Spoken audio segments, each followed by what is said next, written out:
Welcome to the Spa Girls podcast, the self-publishing podcast for authors. You're in the right place for the best writing, marketing, and publishing advice, plus interviews with industry experts and best-selling authors. I'm Cheryl Phipps. I'm Shah Barrett.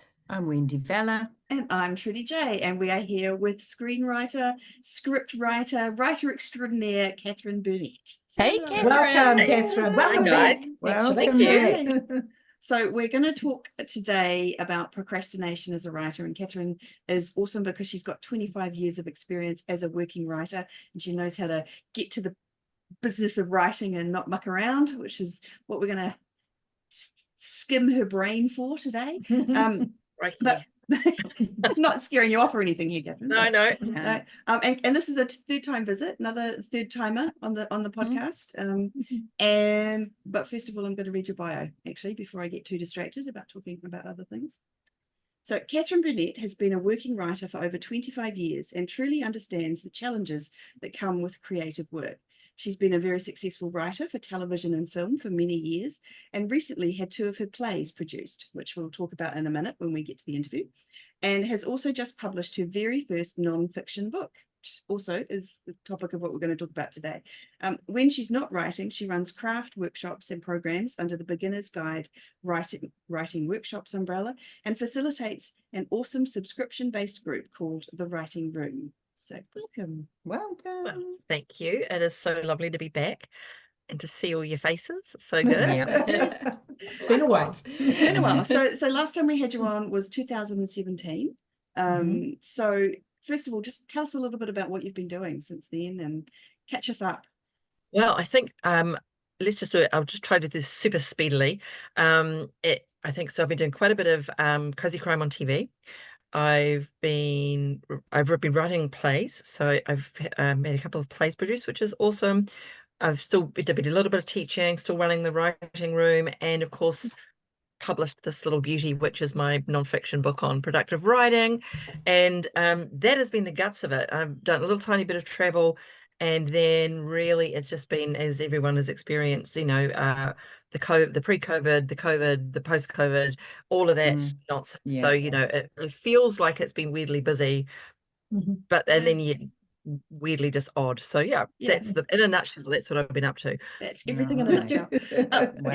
When you talked to us when we were planning this episode about your 2 plays, and you said that one of the plays was critically successful and one was a box office success, and I just wanted you to kind of explain to us what that means, like what's the difference, and how, just talk a bit more about the plays, because I think that's interesting.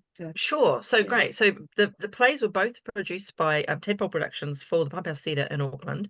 And one of them was called The Camper Van, and that was a world premiere, and sort of satirical farce comedy.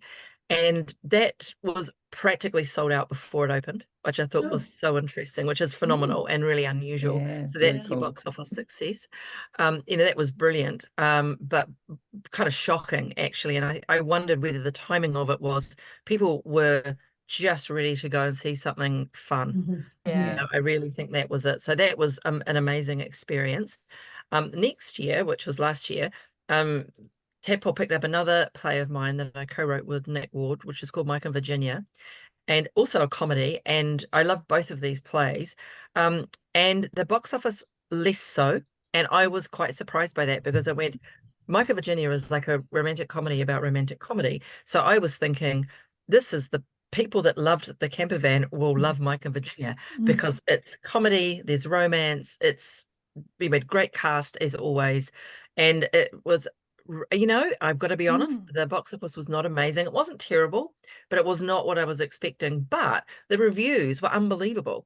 So the views for The Camper Van, very good. Views for Mike and Virginia, just insane. Like, honestly, the best reviews I've ever had for anything ever. And went, what is going on? And as one of the publishers said, I really wish that last review had come out, a month ago. Yeah. So great. So it was just really weird. But I mean, both wonderful, and that's the story with theatre anyway. There's never a guarantee that you're going to get bums on seats. There's all sorts of things that impact on that, but and as we know, it's so easy to stay inside and watch TV, which is considerably cheaper. But it was an interesting experience, and I can't say I was unhappy with either, because obviously The Camper Van success was amazing.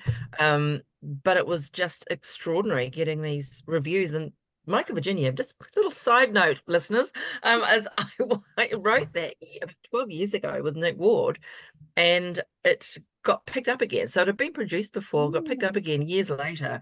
And I mean, it's going to be interesting to see how it goes. And it just could not have gone better. It was just terrific. But don't you think that also kind of mirrors what happens to us as authors as well? You could put the same love into two different books and launch them in similar ways, and you have completely different outcomes. It's impossible, the variables, right? They're just there's all these variables you've got absolutely no control over. And what I like to say to people that I coach or people in my writing room is, a really good thing to think about is when you're looking at your own process and your own productivity and your own inner game, really, as a writer, is what are you bringing to the party? So what is the stuff that you're bringing to it internally? What is the stuff that's getting in the way of what you want externally? So you've got no control over the latter. And I think it's the challenge for us all, and this is all types of writers, it really is going, how do I deal with the external stuff? Because you can't do anything about it or do anything with it. All you can do is respond to it. Yeah, exactly. And how you respond to it is how you go forward, isn't it, really? Cheryl, it's come out of my own mouth when you say that.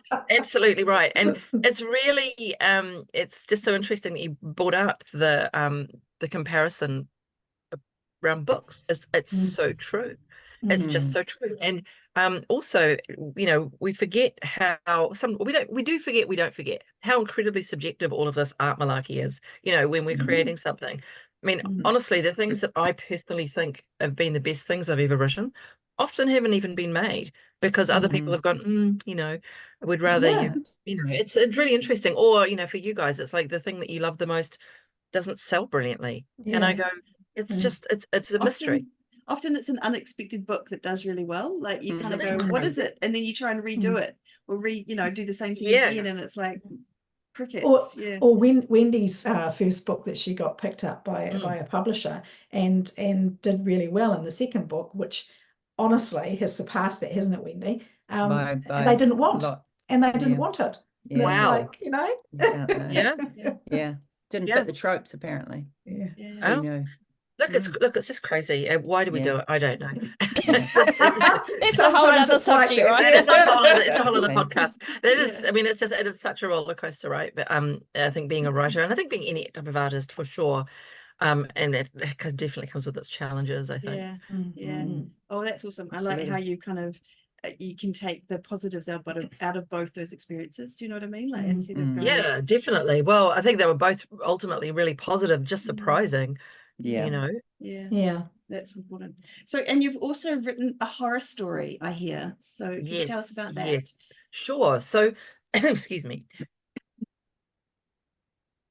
So last year I was invited to pop something into remarkable cover right here, Remains to be Told, which is like a Dark Tales of Aotearoa, which is horror written by a bunch of New Zealand authors. And I wrote a short story for that, and I'm an experienced writer, but I just noticed in myself that when I was sending it to Lee Murray, who's the editor, I just had this little moment as I was hitting send of going, oh, what if it's not as good as the other ones and they don't like it and they don't want to put it in, and they're going to have that really embarrassing conversation with me about we thought you'd be great, but no. Could be better. And what is that? I mean, that never ends. And then I immediately it doesn't. I know it doesn't. Yeah, and I think it's important just actually to repeat that. You've been doing this for 25 years, like paying the bills with writing, and you're still thinking that. Like, Oh, look, it's just, and I don't think I'm unusual in that. No, not at all. Yeah. Totally a miracle to me that anyone reads any of my books, And it's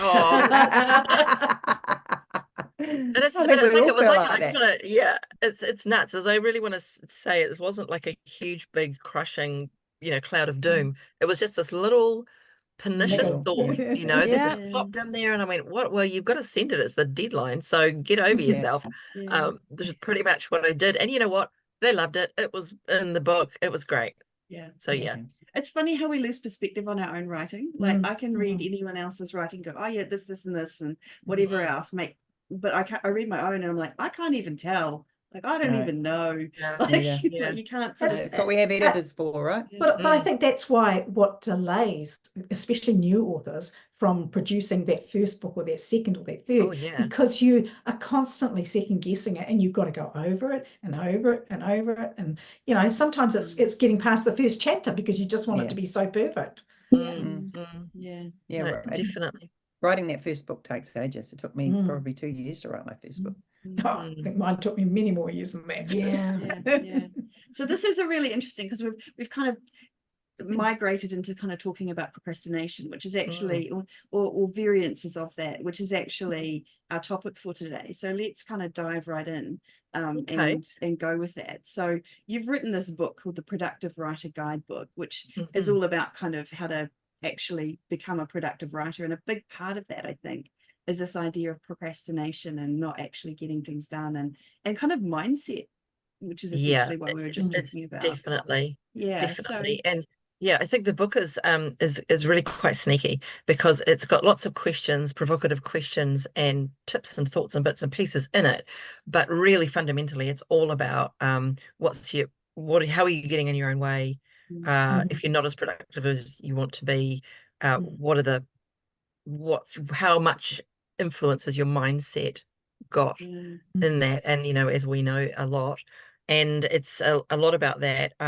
So it's kind of sneaky because it's about productivity, but really it's about working out how to get out of your own way. And it's interesting, and procrastination, really big part of it, and because it just takes so many forms. And so when I'm sure you were talking about the first chapter and wanting it to be perfect, that's just like that's the red flag.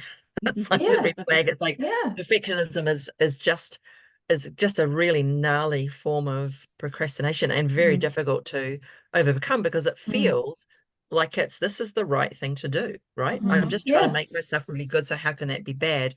And it's not bad. I sort of hate saying good and bad, but bear with me. It's not bad unless it is you can't get past your first chapter and never finish your book. And it's only bad for you. I mean, you're the only one who knows. But if you really want to write your book and get it into the world, then it's not great. So how do you wrestle that to the ground? It's that, but I think there's a whole lot of different ways that we are very sneaky about procrastinating. I also want to say that I used to be, occasionally, very rarely, I'm a terrible procrastinator. Like I honestly was a shocker. And then things like deadlines tend to cure you of that. Because it's just professional pride comes into it, and you're going, I can't possibly not deliver. So there's that. But it's the pull of the other things is so enticing. Talk about a siren call, so I really, really have lived and breathed this, and I've honestly done some procrastinating in the past. Honestly, through lockdown, it was really difficult all the time in the world because I wasn't going anywhere else. Really found myself procrastinating a lot, and I would just get to about 4 o'clock and go, it's 4 o'clock. How have you not started? Like, what have you been doing? It's so crazy. And everyone has got their own little version of procrastinating. Absolutely. But I think the challenge for us all is to go how am I procrastinating? Like, what am I doing?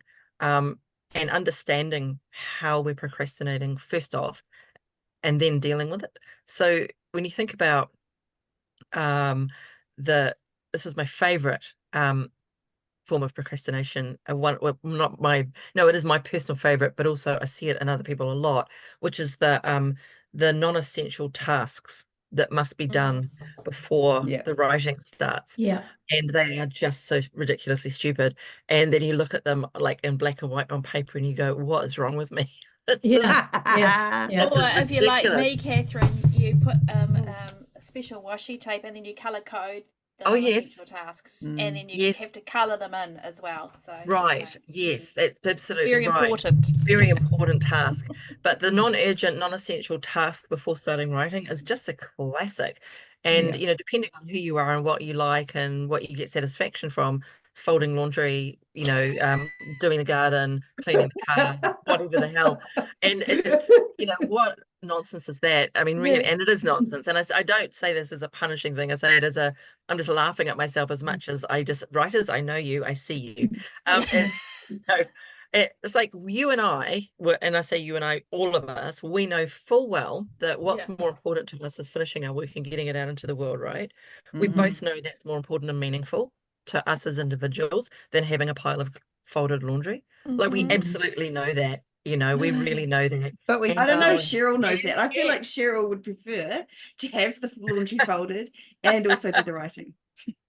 I can do both. I can do both. That's great. It took me a while. It took many, many years, but I can do both. I think if you've got it worked out that you can go, I can still do the non-essential task and still get the writing done, then all good, power to you, doesn't matter. It's only a problem if you're going, oh, I'll just do that. Oh, then I'll just do that. And then I'll just do that. And then it's 4 o'clock in the afternoon. There's an intention behind it, right? Like Cheryl is an organized, efficient house person and she knows what she's doing and gets it done. But if you're doing these laundry and other stuff because you're afraid to finish the work, or if there's something blocking you, or you're scared you're not good enough, or you're worried that if you get it down and then someone reads it, then whatever, blah blah blah. Yeah, definitely. And I think the key to understanding your own behavior is to ask yourself the question, why am I not prioritizing my writing at the minute, and answering that question, which is it's like it's a kind of a gnarly question. It's quite a confronting question to ask yourself. But why aren't you prioritizing your writing at the minute? Could have multiple answers, but deep down, yourself really. You might have to dig a little bit. What is the real answer? And invariably, it's trying to avoid emotional discomfort of some sort. Yeah. And as you hinted at, Trudy, it can be, I'm nervous about finishing because X, Y, and Z is going to happen. I'm nervous about starting because X, Y, and Z is going to happen. I'm just not really, deep down, I think I'm not really good enough to do this. I think people are going to laugh at me. I mean, the list goes on, and everyone's got their own unique little box of fear. I certainly do, and I know everyone else that I know writes does as well. And I think the challenge to try to get your head around this is just to really answer that question and go, what am I trying to avoid? What am I avoiding by not writing? And this is honestly, this is so only a problem if you're not writing as much as you'd like to. If you still getting stuff done, then who cares what you're doing with your inner game, really? If you're happy with your level of productivity and how often you turn up to your work, then there's that. But those are two quite gnarly questions to answer. But I think they're useful. They're really useful. It's about being honest with yourself, isn't it? It really is. I think and that's so quite too. hard for a lot of people. Understanding yourself, understanding why you do things, when you do them. No one wants to dig in their own brain, let's be honest. Oh, no.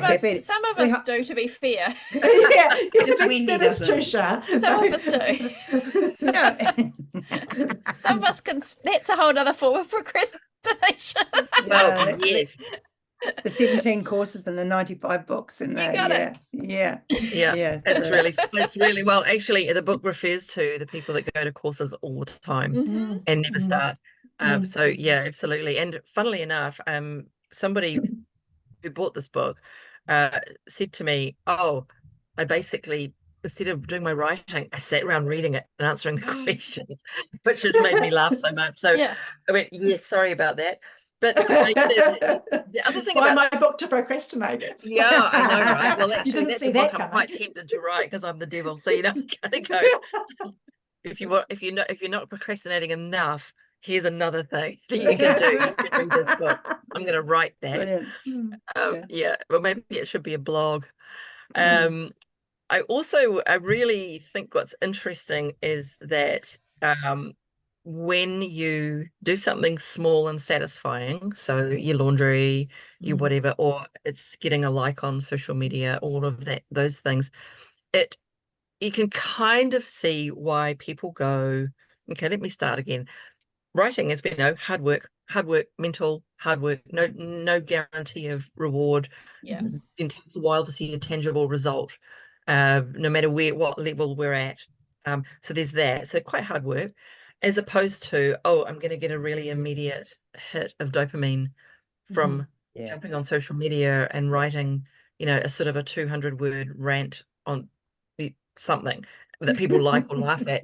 I mean, you could kind of see why social media in particular is very satisfying, but it's kind of like I feel like it's sort of like, it's like junk food. It's not the true satisfaction of, oh my God, I've just written 1,000 solid words today, which is so great, or I've just typed the end to my manuscript. It's not as that level of beautiful satisfaction, but it is really alluring. And it's, you can kind of see why people go, but I get like a nice sort of warm fuzzy from getting my laundry done, and it's that feeling of satisfaction of a task done. And so I know, like, I am that person. I totally know, but I think that's the challenge, right? It's well, I can get some immediate satisfaction versus, something that might take years.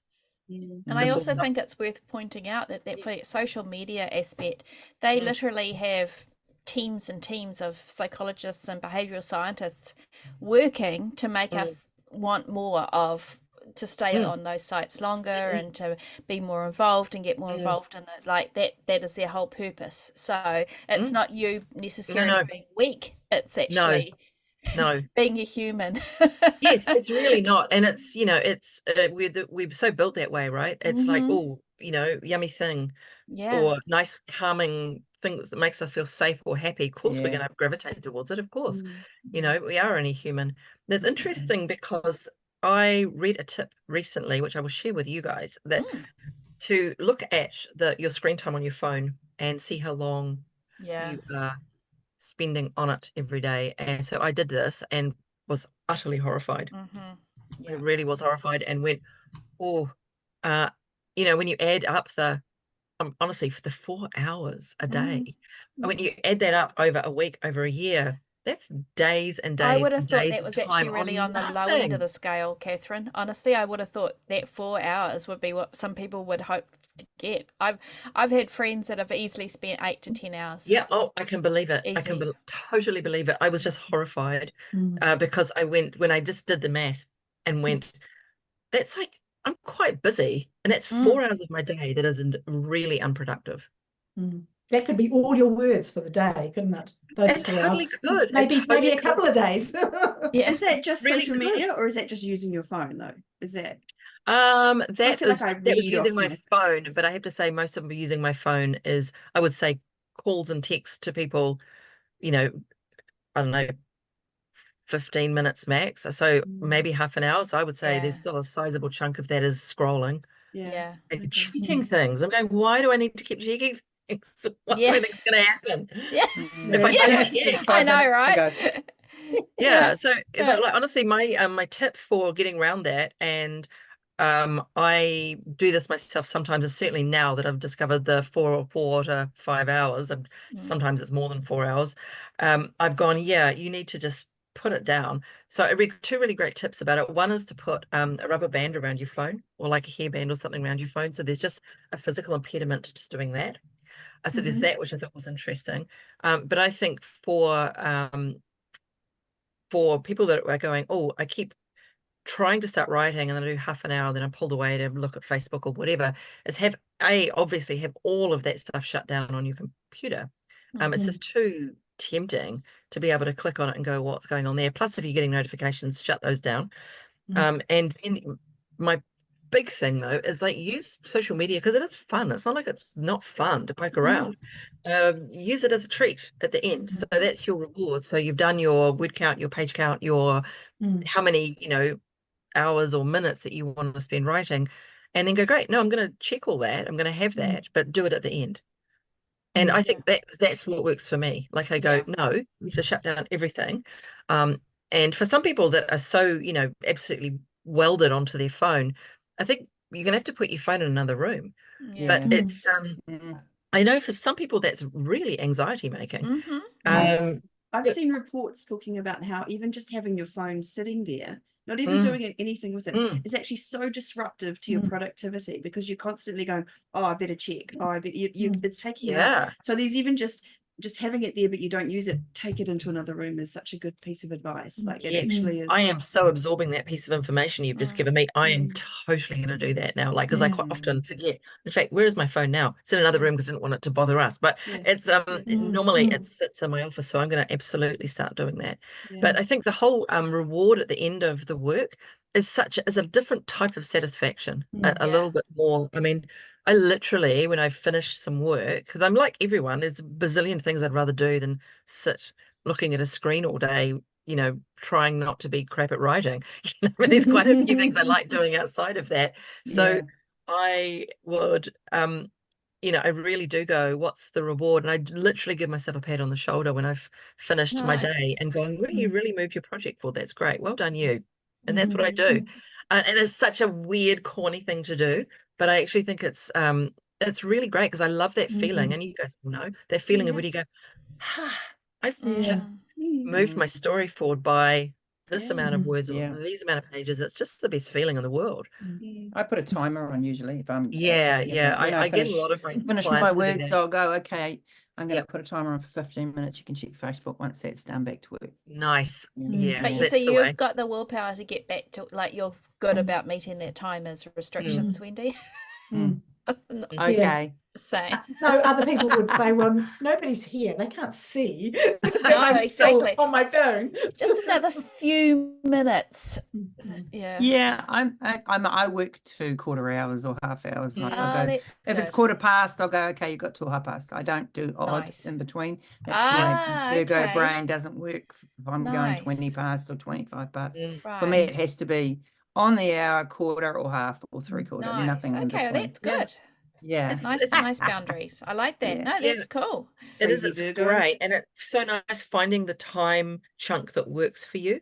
Like I'm pretty good at, I like to do an hour.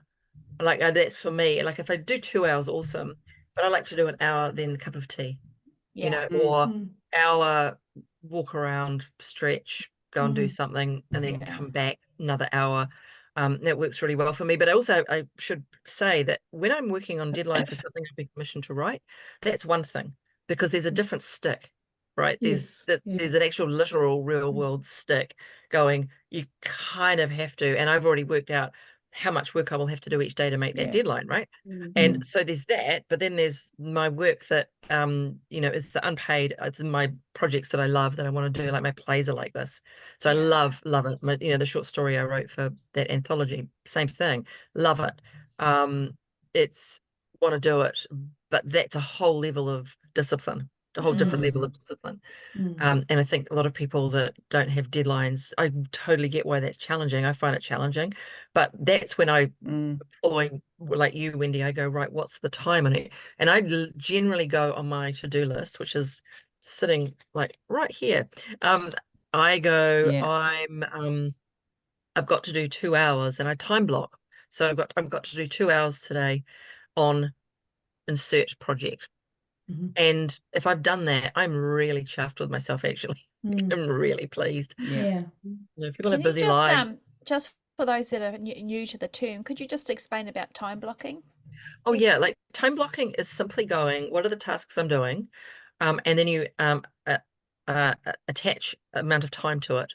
And you go, great. So when you look at, so this is really great for people that are working on lots of different things. And I don't mean creative things necessarily, but they're juggling a lot.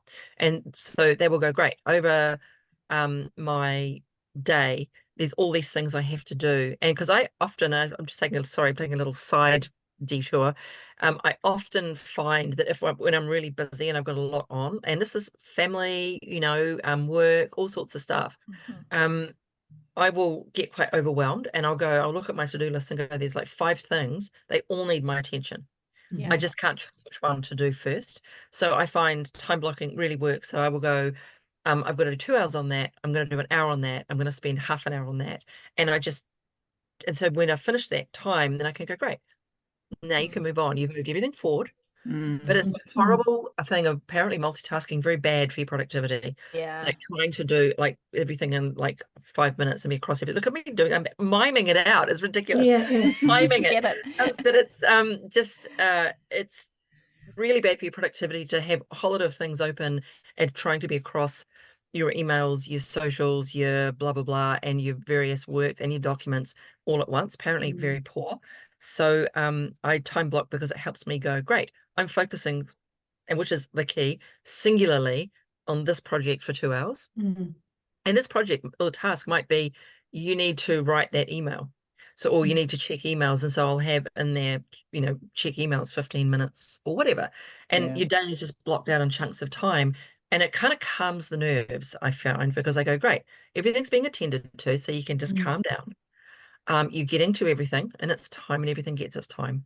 That email It felt one is like a a very big one. long-winded explanation, but I hope it made sense. Totally get it. The email one is a big one because you have it on your desktop, and every time it pings, you answer, you look at it and check it. No, don't do that. Anyone who's doing that, stop.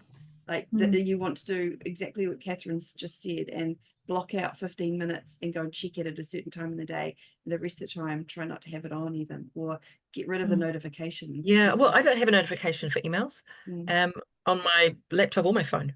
I just will go and check, and I put myself, I had to. As I say, look, I'm saying all this from the experience of being a terrible procrastinator. I had to put myself on a wee email diet because, I mean, this is ridiculous. I'm checking it every 5 minutes. And it's not as if this will be a huge surprise to you all.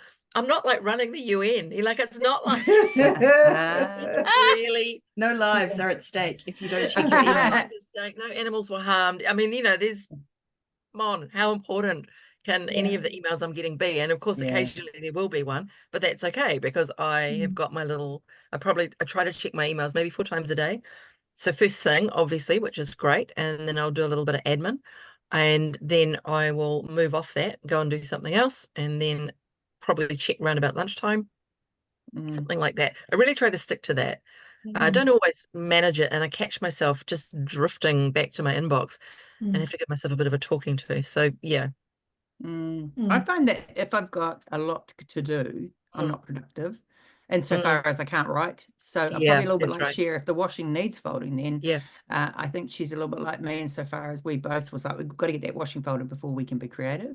Yes. Well, I think for me, it's the clutter. I cannot work in clutter or chaos. So I mean, I'm not talking about going around and dusting everything because that's silly. But we all have our limits. Exactly.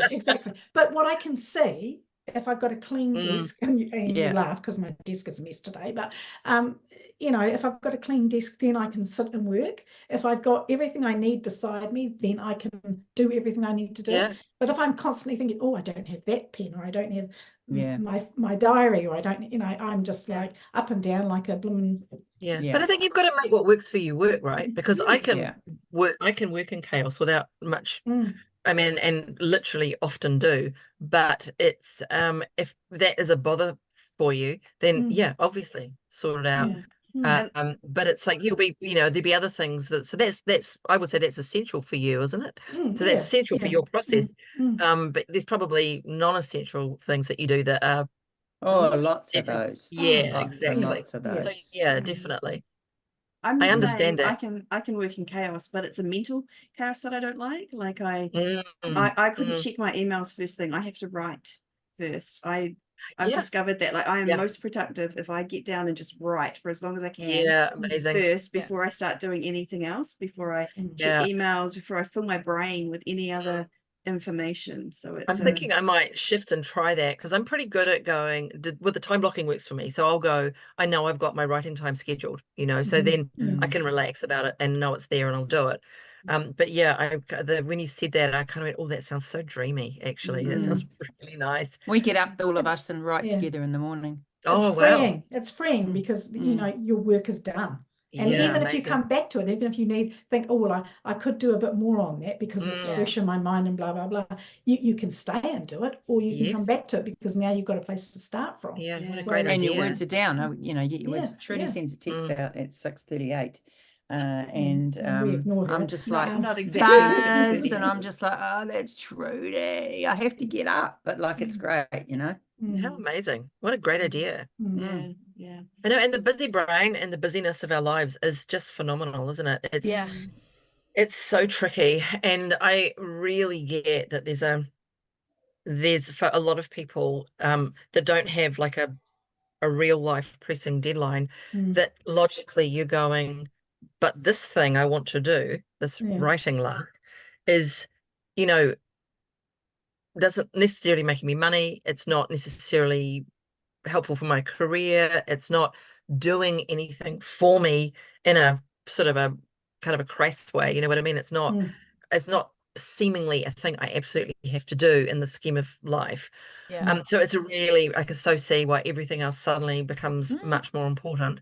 But then my only counter to that really is, but it's important to you. So, and you can't ignore that, as we know what happens there, don't we, readers? You know, if you ignore it, you just get really miserable and sad. So it's stressed about it, and then that tips into bitterness, which we don't care for. So, you know, avoid the bitterness right now. But if you have the dream of it being anything more than a hobby or something that you do in your spare time, if you don't push that forward in any way whatsoever, then it will never become a reality. That's right. That's right. And if you can live with that, that's fine. But trying to form habits too, I think, is really good. You know, like that can help with procrastination a lot. Oh, definitely. You know, make it a job, make it whatever it needs to be, but form that habit so that you then do it, you know. Prioritize it. I think, you know, like, because I mean, writing at night is quite difficult for me. I'm just, especially these days, I'm just far too tired. I'm sure it works for some people. I'm sure some people work till, in fact, we know of a very famous author, a friend of ours, who could work till the wee hours of the morning. And then get up late. And that's her process, and that suits her. But if I had to do my work at night, I know it wouldn't happen, or it wouldn't be good, or whatever. So I think that's very important to know how you function. But also, isn't this like, is really like, you know, doing a little bit of gentle self-analysis and going, right, what works for me? And being really honest, you know, what works in my life as it currently is, and what works for me as a person. You know, if you know that you're that type of person that will really, really flourish between sort of, I mean, I know someone at the minute who's getting up at 5:30 because they've got 3 kids, so they're going that are smaller. So they're going, great, I'm going to write between 5:30 and 7, and that's the time I write, and makes that work. I know somebody who, I mean, I know people who work at night. I could never be one of those people that writes till 1 in the morning. I just know myself. And I also know that I respond, and what I know about myself is I respond really well to reward. So, you know, I'm going, great, that works for me. I don't care how pathetic and childish that sounds. I'm going with it because that works for me. You know, why not? Absolutely. It hurts no one. Exactly. I think starting out, it's tough to new authors. I think, you know, like for the more established ones, I think it's a job, and you know, we know what we have to do to get from A to B. But I think it's tough. You hear the new writers saying, I haven't been able to finish my book, or I'm having issues with this, or rah, and just second guessing themselves constantly. And that's a learned process too. Get it down, get the words down. You know, look, that draft down. You're so right. It really is. And I think there's probably, the world is probably full of half-written plays, novels, screenplays, you know, it will be. Because it's and you can see why it's tough, right? Because we've all been through it. It's that thing. I mean, I just honestly, when I was younger, I wrote about this in my book, for years, I would go, my New Year's resolution every year was write more and start something, finish something, blah, blah, blah. Those years just rolled by.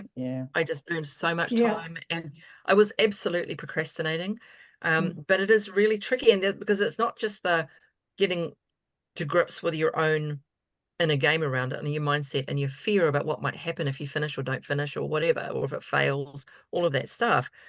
There's also the understanding that, as you quite rightly say, Wendy, it's just getting stuff down. Like you know, I'm very fond of the rough draft, or the vomit draft, as people often call it in film and TV land, and they might in bookland as well, I don't know, but it's getting that down it's such a great feeling. It doesn't have to be perfect.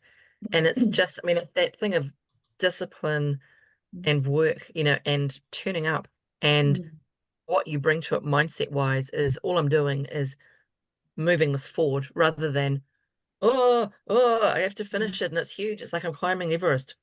It just kind of feel like that. Yeah. And I like to say to people that are really anxious about finishing stuff, I go, look, what's the worst thing that's going to happen when you finish it? And ask them that question and get them to answer it for themselves and go, well, what is the worst thing that's going to happen? And then my second, ancillary question is, so if that happened, is it going to kill you? What do you think you'll do?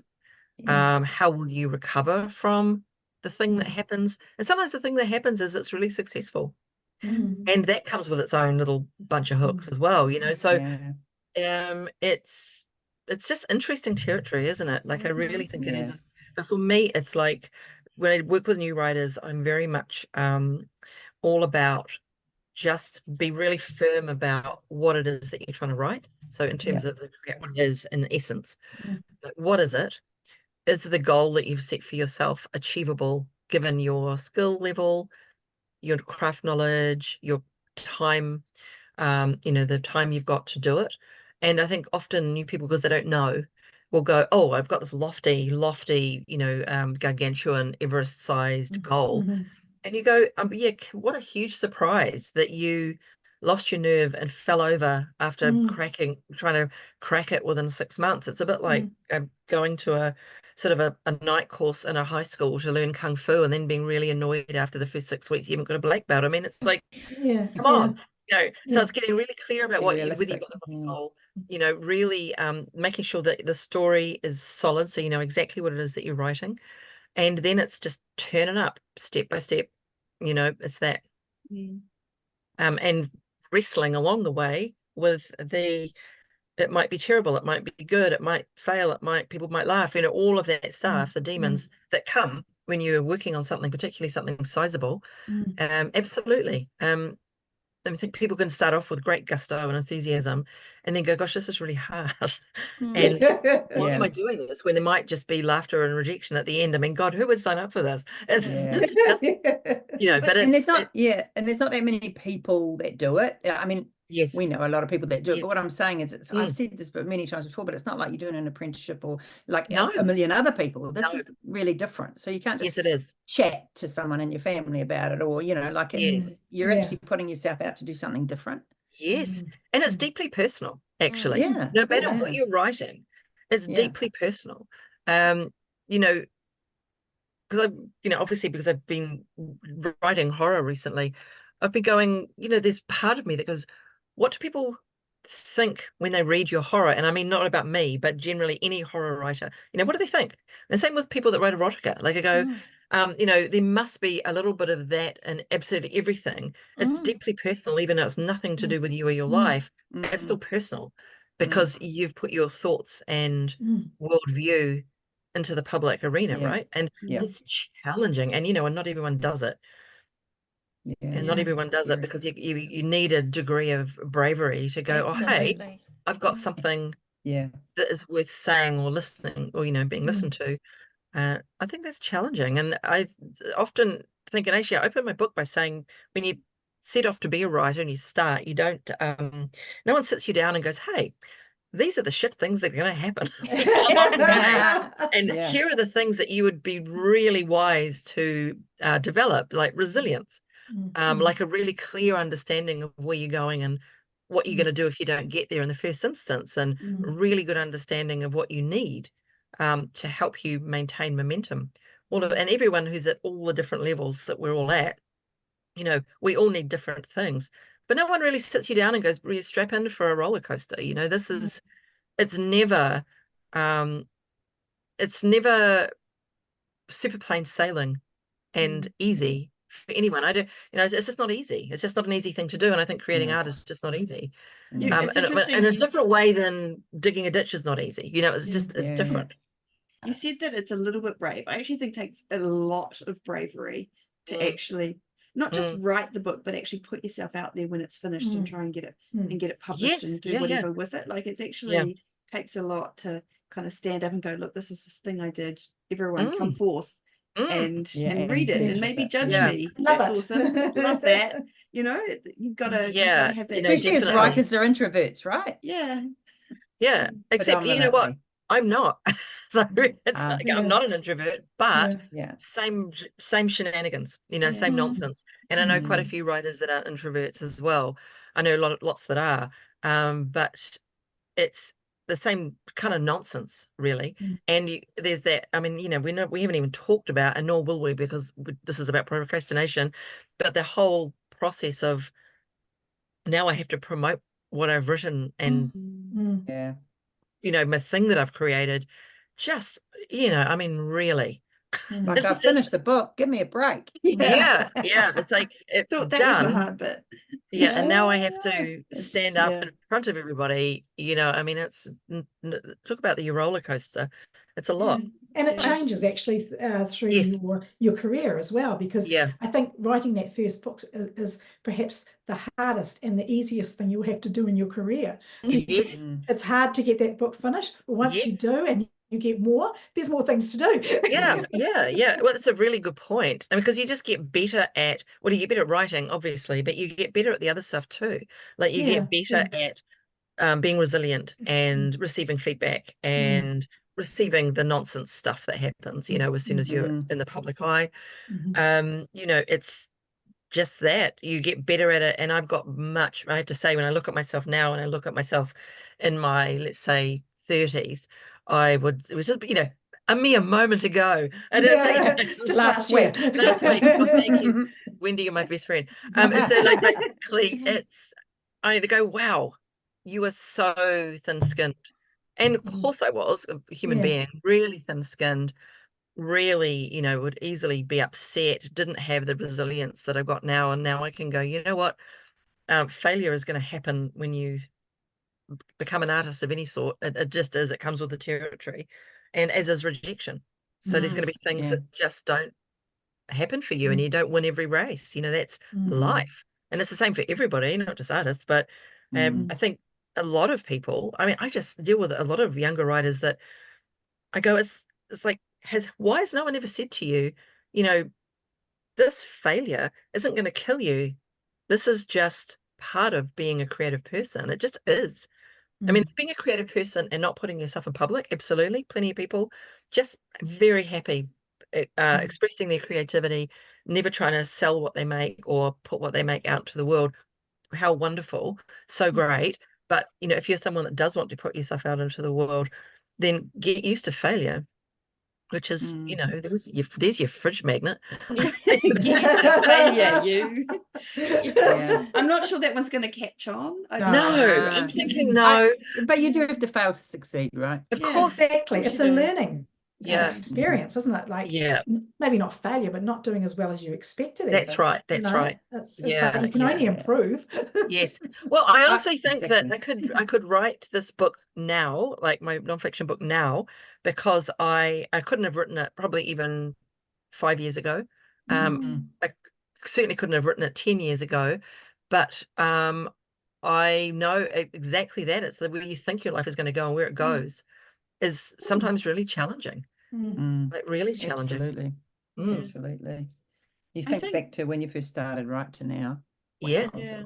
How much you thought you knew. Yes. I remember publishing my first book with Random House and thinking, well, that's it then. I'm going to be just sweet. I'm going to be famous now. So we're just going to roll in and I can just sit back and, you know, not so much. That didn't happen. Not so much, right? I know. In a different way, though. And in TV land is a thing that I don't know whether it's true in other countries, but certainly it feels like here, and I've heard a couple of people say this, is that you win an award and the phone stops ringing. And it's certainly been my experience. So you would think exactly, you go, oh, I won this award, so obviously people are going to want to work with me. And it's just crickets. Wow. Because they assume everyone else wants to work with you now. They assume that you're so busy because you're so popular. I don't know what it is, but it is definitely a thing. It's sort of like, oh, wow. So you think you're kind of a you sort of go, great, so that's a good stake in the ground. And as to your comment, Wendy, things don't just roll in. It's really interesting. I think actors and actresses, it's the same thing, isn't it? Because often they will still have to go out and audition for a role, even though they've just won an Emmy, you know, and you know, could be anything. They haven't latched onto them straight away. It's bizarre. Life is bizarre. And life is bizarre. Like my friend Nick Ward, who I co-wrote that play with that I mentioned earlier, when I said to him, so he knew that I had won an award, and he texted me a congratulations text, and it basically went, "Congratulations, mate, that's so awesome. Now you can just sit back and wait for the phone not to ring."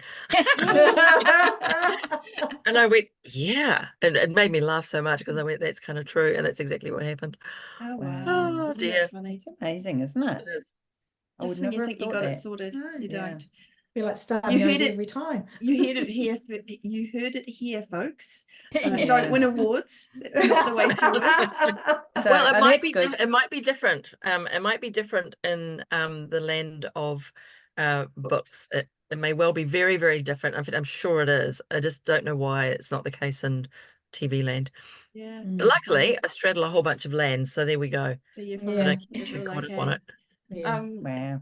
And is that something that you attribute your success to in terms of your being able to be a working writer? Is that you straddle so many different areas of writing? Definitely, and I think there's another path that I often think of. I wish I'd gone down that path, which is the pure artist path, where I don't do anything except one thing. And there's part of me that goes, oh, you know, you've possibly made some mistakes in the past where you've tried to do too much, and you really should have just focused on one thing. And a lot of very successful people in all types of mediums do really well when they do that. So I think in New Zealand, it's quite tricky just to be a purist about what you do. I think for a lot of people, most people I know have a side hustle of some sort, or they've got a part-time job, or they've got a partner that supports them or something, particularly if they're writing. And so I think that was a by necessity choice. And also I have to say, on another level, I just love writing. So I don't really mind what it is I'm writing, if you know what I mean. Like I mean, it's obviously like the project, obviously, but I don't mind what form it takes. I enjoy all forms of writing. So I'm a bit of I don't know, I think I'm a bit of a flibbity gibbet that way. And I keep thinking, just really focus. And so at some point I wrote down all my projects and went, I'm going to not live long enough to finish half of these, which was somewhat sobering. And I'm just literally not going to live long enough. So that's that. So that made me go, right, you have to focus down a bit. And I think that's one of my big flaws actually as a writer, is I find it really hard to focus and just do one thing for a long time. But there's all levels of success, aren't there? That is right. And there's the pleasure, which is, the absolute pleasure of the small win, where something good has gone your way, and it's just it's not an Emmy or a Pulitzer, but it is just wonderful, and you've got to just grab those things and really, really enjoy them, which is great. So you said something at one point, you said, I just love the writing.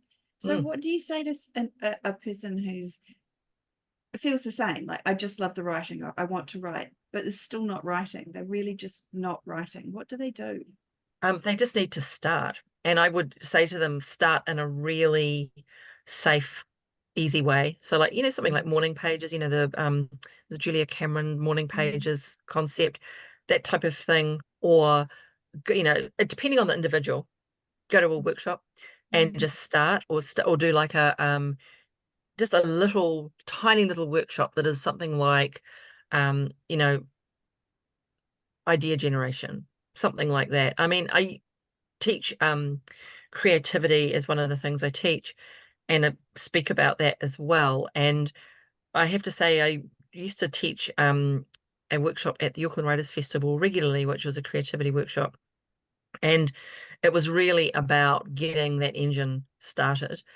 And there was somebody who I won't name, even though I'm so proud of him, who came up to me afterwards. This is about, I don't know, 6 or 7 years ago. Came up to me afterwards and went, I thought I had stopped writing. Hugely intelligent, creative guy. Said, I thought I'd stopped writing. I've been so depleted by my job and blah, blah, blah, blah, blah. And this has made me realize I can still write. And it was as simple as going to a little short workshop and having someone throw some provocations at you. And actually, Trudy, you've seen my creative writing workshop because I did it at the Romance Write conference ages ago. So where we met, actually. So it's that, and I think it's those small things. It's like finding the pleasure in it. So if you like going to workshops and doing it, that sort of thing, do that. If you like being on your own, do something online and then just start. And it's just nonsense. Like, just jot stuff down, just play with ideas. I think that is a really nice way in, and go, what is what is hooking you? Like, what is the thing that you're really liking? What's the idea that pops up that you go, oh, there's something in that, quite like that. And I think it's just, and you start in private. Like, you start in private, no one else sees. As I remind those people constantly, no one's going to see anything till you choose. You're in control of this. You're really you're just sitting there wherever you are, doing whatever you're doing, just chipping away at an idea. Playwright Roger Hall once said to me, which I thought was so great. He said, this was years ago actually, and I had not written a play at that point. And he said to me, ideas for him is, it doesn't matter where you start your play. You're like finding this little germ or little string that you find your way into it. And it might be in the middle of the play. It might be the way a character walks. It might be a line of dialogue. It doesn't matter. Just get that kernel down and then expand. So I'm really big on the start small, easy, be gentle. You really, I think a mistake some new writers make is doing this proclamation of, I'm going to write my novel, or I'm going to write my whatever, or I'm going to do this. And I go, yeah, but you're not ready and you're too nervous. And they start and they go, oh no, I hate it. I'm not going to do it. So it's just start privately and small. And just go, let's find the idea that I love. So you've got a little kernel, expand, find the thing that you love. Go, what's turning me on about this? Like, what is this that I like? And just play with it. And it might be as simple as morning pages, a dream diary, anything that's got you, because I'm a big fan of pen and paper. Pen and paper, there's a title. Pen and paper. I think it's a fantasy novel, pen and paper. Peter Pan starts Peter Pan. It's like, just start writing in a notebook and just jotting down ideas, and then going, see which ones feel like you want to keep writing. And it's a great reminder. Sorry, go ahead. You go. I was just going to say about Reedsy, Reedsey. They send out a newsletter once a month, I think it is, and they have prompts in there. And some of them are really cool. And it's just saying, they just give you a sentence, write something about blah, blah, blah. Yes. And it's just practice, I think, getting into that expanding your mind of what that could look like. That's right. And it doesn't have to be the beginning, like you say. I think Reedsy workshops are great. And their stuff online is so good. And I quite often will say to new writers the same thing: just go and check out and just start. But in terms of someone who really wants to start, is go to a workshop where you are going to be required to write. Like, you don't have to sign up for the 1 year huge creative writing terrifying thing. They can just be turn up for a day or 2 days or whatever it is, and just sit in the back with your journal or your laptop and just start there. And so then you've started. You're actually starting. You've kind of stumbled into a room and suddenly you're writing. It's that. It's there's this really bizarre thing out there, which is obviously something I need to write about, of the concept of what being a writer is and what we're all like. And you just go, oh my good Lord, you should meet some. The romance of the writer life. I get it. It's alluring, but it's not necessarily true. And I think the starting feels like, but to be a proper writer, I have to write a novel, or I have to do a 2-year course at a university, or I have to whatever. Everyone has got a different path. So that is kind of nonsense. And that there definitely is a path for some people, but it's not a path for everybody. And there's plenty of people that have started a different way. It's how you find your way in is down to what you enjoy, I think. What you love doing, what you're comfortable with, really important. You guys, some of you have been to my workshops, when I run a writing workshop, I'm like, I don't make anyone share ever, because I noticeably feel there's always a couple of people in the room. That'll be the introverts in the room. I always feel them go, And I can see them relax because they're going, phew, because that's what they were nervous about. Yeah, that's it, exactly. Do you know, the one thing I wanted to say is that actually what you're talking about is such a good reminder that writing is about the creativity and the kernel of an idea and the and the hook and all those kinds of things, because I think we can get caught up in the idea that writing is about the word count that you did that day, or writing is how many books you've published that year, or writing is all these other things, and I guess that's a part of it. There's the business side of things, but actually writing is about creativity. Writing is about kind of expanding ourselves and our words and doing some cool stuff, and maybe that's a big part of what we need to remember. And I think that's true. And also we're creating something from nothing, which is amazing. That's actually phenomenal. And I think you're so right. I think we really get caught up in, so particularly when we're trying to be really productive and, we're smashing out the word count or the page count or whatever. I think it's, if we're busy, because when I think about going on like a really lengthy writing retreat where all I have to do is write, I just about swoon. Like I really do just go, it just sounds so amazing. If it's starting to do that, because we've all got lives of many moving parts. So, I tend to be quite focused and, with the time blocking and go, right, now I'm in writing mode. And I've got lots of muscle memory for that, so I can do it. And that works for me personally. Absolutely isn't going to work for everybody. But I think we do kind of forget, because we're sometimes going, well, I've just got to get to that bit. And the idea, the luxury of going, you know what, I'm going to mull for a month on my first chapter, and then I'm going to come back to it and do another one. We just don't have that. It just doesn't really seem to be a thing. Or some people maybe do, but it's interesting, isn't it? I like discussing this stuff to go, what shenanigans am I bringing to my own process? And because I talk to many writers, obviously, so it's always interesting. The stupid little voices we've got running around in our heads, unchecked, probably nude, just running around like naughty children. I just like, That's a different story. those guys off the Muppet. There was that guy Animal off the Muppet. Really funny. And he's my favorite character, Wendy. I love Fozzie Bear. I love Fozzie Bear. He's my favorite. But it's that if we don't kind of grab those thoughts and go, right, is that actually true, or I'm just some stupid story I'm telling myself? It's that, which is, this is your inner game stuff, right? It's I love stories. We do like the stories, don't we? We're writers. We just need to nullify those bad those unhelpful stories in our heads. Well, we've got to make sense of all of the emotions that we feel at various stages in our writing process, and so then we make up a little story about that. And I do this all the time and have to go, hold on, is that actually really true, or is that just some nonsense? And usually it's some nonsense. But I like to know myself, so I'm going, warts and all, come on. How many times have I said to myself, probably over the last, let's say 20 years, oh, you're just being a dick. But it's a really good thing to say. Oh, thank you so much, Kathryn. Now we're winding up the interview. We're coming towards the end, and I just wondered if there was one just little nugget of gold that you could give our listeners to leave them with, that's just going to help them kick that procrastination in the butt and help them be productive writers going forward. Right. I think it is that question about being really honest with yourself around why am I not prioritizing my writing at the moment? So, and that's might be, you might like to say today, like, why am I not doing it? Why am I not prioritizing it today? And also another little thing I think is helpful, sounds really silly, is put what you want to do writing wise over any day at the top of your to-do list. Because, and actually, an awesome therapist said this to me and years ago, and I went, this is so true. The to-do list never ends.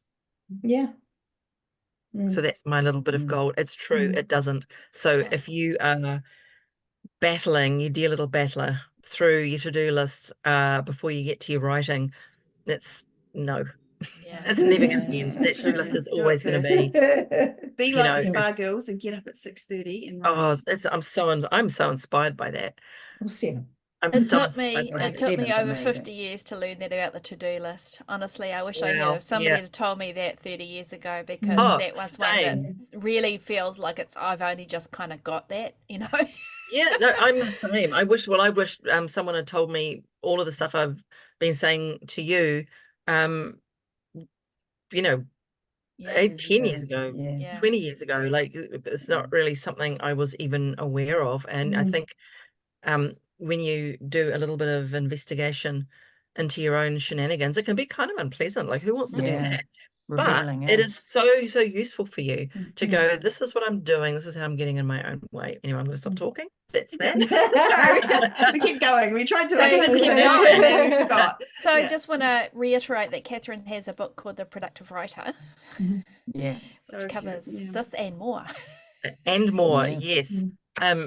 Just got the hard copy in, actually. It just turned up yesterday, which is really great. Cute. So yeah, it is a dinky, gorgeous little bedside read, or it's probably a bit big for a stocking stuffer, but yeah, it's great.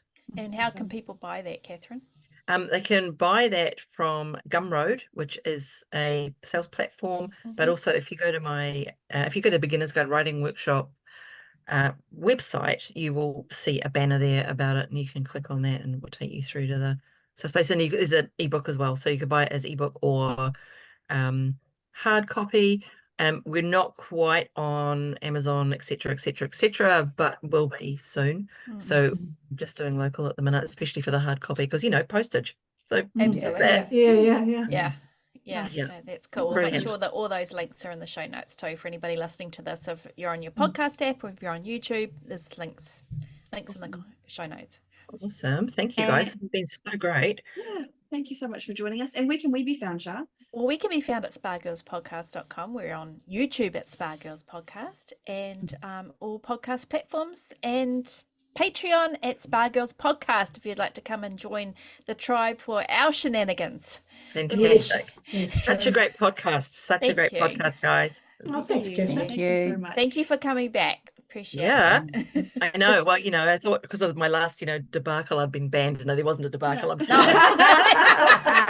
Listen to that episode just in case. Just to find out. So, hand on heart, we've never ever banned anybody. Just saying. No. And you're definitely not going to be the first one. Very good. So thank you. I'm just going to say challenge accepted. Yeah. Now you've done it, Shah. Oh my God. End it. I'm trying to end it. She said People, shush, all of you, shush. Thank you, all of our listeners, for joining us for another episode of the Spargirls Podcast. We'll see you again next week. But for now, farewell. Keep well. Bye. Bye.